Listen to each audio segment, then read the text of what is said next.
So when to screen?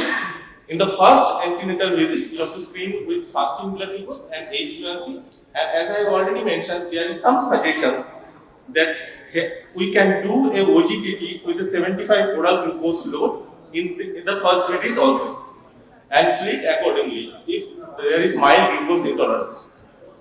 So in this stage, you can diagnose over type 2 diabetes if fasting blood glucose is more than 126 or HbA1c is more than 6.5, the standard non-pregnant cutoff.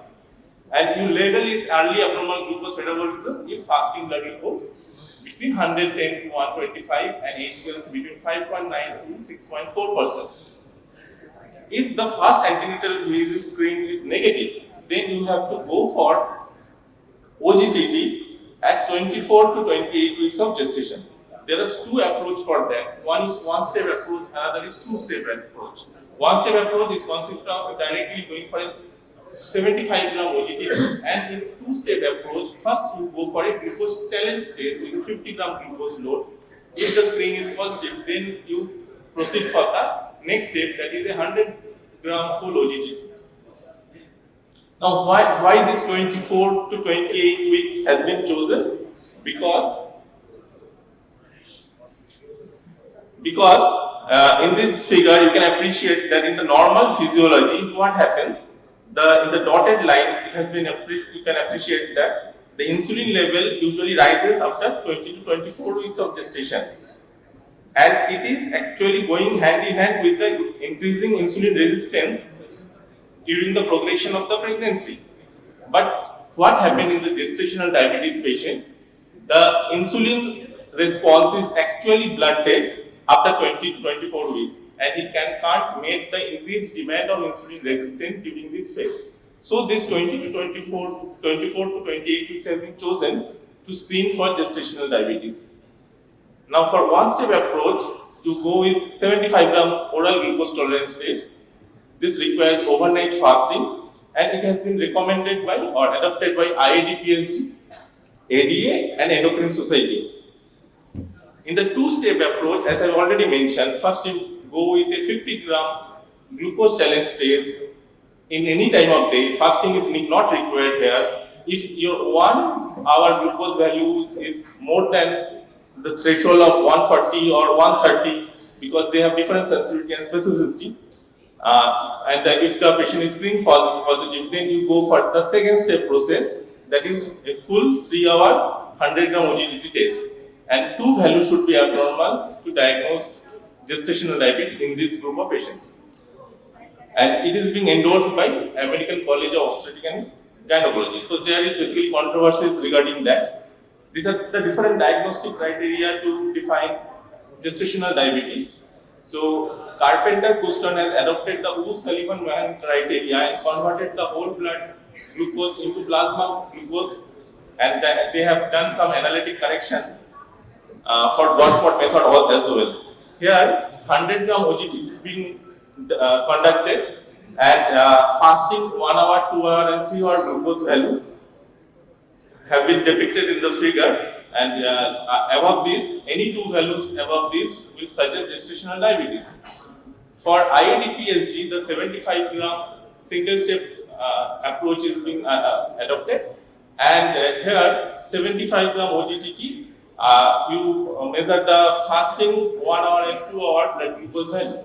So the main difference between this Carpenter-Couston and IAD-PSG, Carpenter-Couston being here the cutoffs are actually correlating with the maternal outcome. Maternal outcome? What I mean by maternal outcome? This is the future development of type 2 diabetes in future, after the delivery. So these cutoffs are actually correlated with the maternal outcome. For IAD-PSG, the 75 gram OGTT, here the maternal and fetal outcome both are considered important.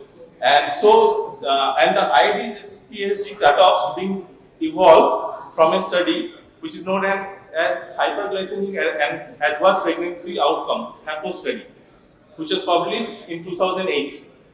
So, what did they perform? They examined more than 23,000 subjects with fasting blood glucose of less than 105 and 2-hour plasma glucose of less than 200 mg per TL. They conducted a 75 gram OGTT between 24 to 28 weeks of gestation.